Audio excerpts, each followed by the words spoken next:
Ciao a tutti e bentornati sul mio canale. Oggi faremo una ricetta extra chiesta da voi. Sono stati chiesti i coccoli, che sono una pasta per il pane fritta. Me l'ha chiesto il mio vecchio collega, quindi Cappe, questo è per te, fammi sapere come vanno. Come sempre qui sotto metto l'elenco degli ingredienti e sotto ancora i soliti link di Amazon per le varie attrezzature utilizzate. Voi mettetemi like, seguitemi, iscrivetevi al canale, attivate la campanella, fatemi pubblicità, seguitemi per altre fantastiche ricette. Come sempre, pinza e andiamo a cucinare.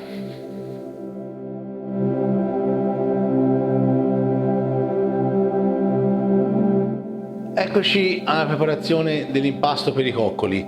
Dunque, ho messo qui 3 etti di farina zero, un pochino di sale, un mezzo cucchiaino abbondante di zucchero, acqua tiepida, 5 grammi di lievito secco. Se avete lievito di birra, triplicate la dose.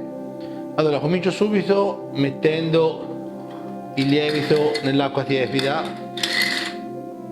e ci aggiungo un cucchiaino di zucchero. Lo giriamo un attimo perché si sciolga. Ok, nel frattempo inizio a lavorare la farina con l'acqua.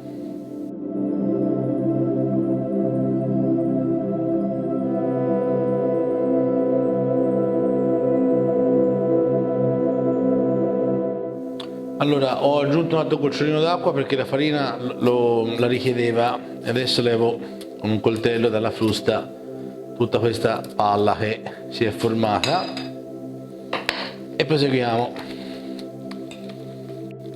Ok, a questo punto il lievito e lo zucchero si sono completamente sciolti, li aggiungo all'impasto.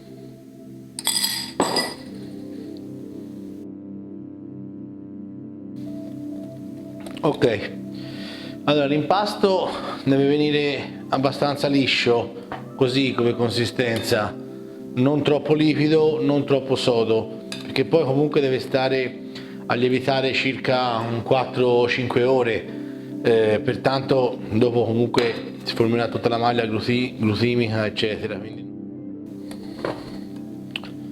Ok, allora l'ho lavorato per qualche minuto, adesso è così. Va bene, aggiungiamo un pizzichino di sale.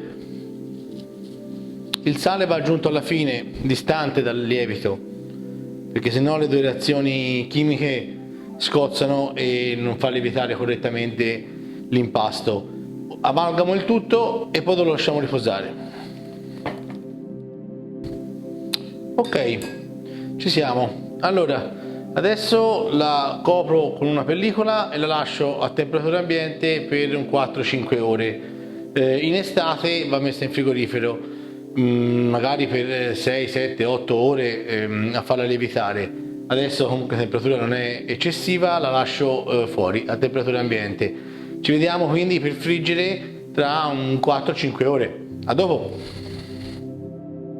Eccoci giunti alla fine della preparazione dei coccoli. Dunque la pasta ha riposato per circa 4 ore, è venuta così bella liquidina e con tutte le bolle in superficie che insomma è l'effetto del lievito. Ho messo a scaldare abbondante olio di semi e quando arriva a temperatura si comincia a formare delle palline con 2 cucchiai che ho tenuto nell'acqua così che si distacchi più facilmente l'impasto perché è molto colloso. Proviamo a vedere se l'olio fosse arrivato a temperatura, ancora no, quindi ci vediamo tra un paio di minuti. A tra poco.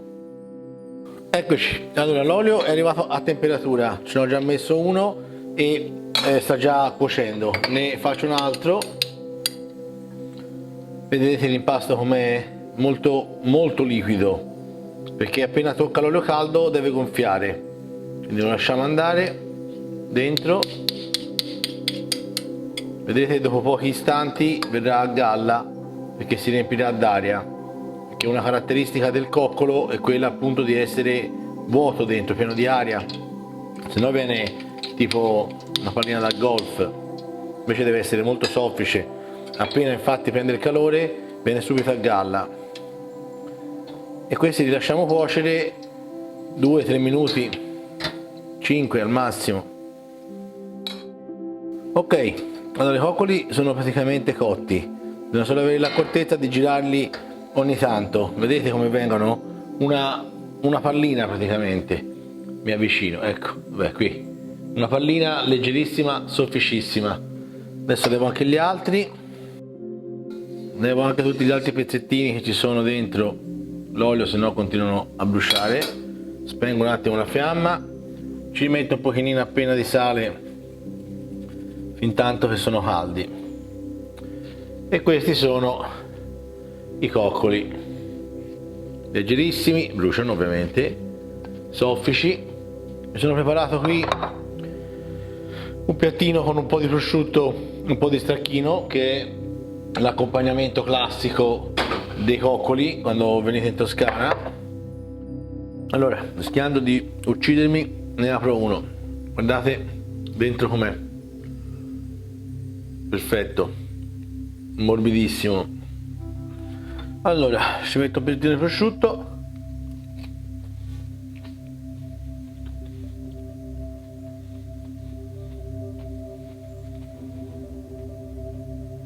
Nella sua semplicità è incredibilmente buono. Faccio una laidata un po' più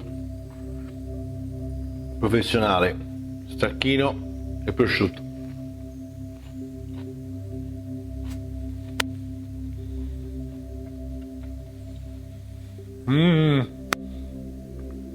Sono la fine del mondo, leggerissimi, fragranti, poi il prosciutto salato ci sta bene perché di sale non abbiamo messo tanto.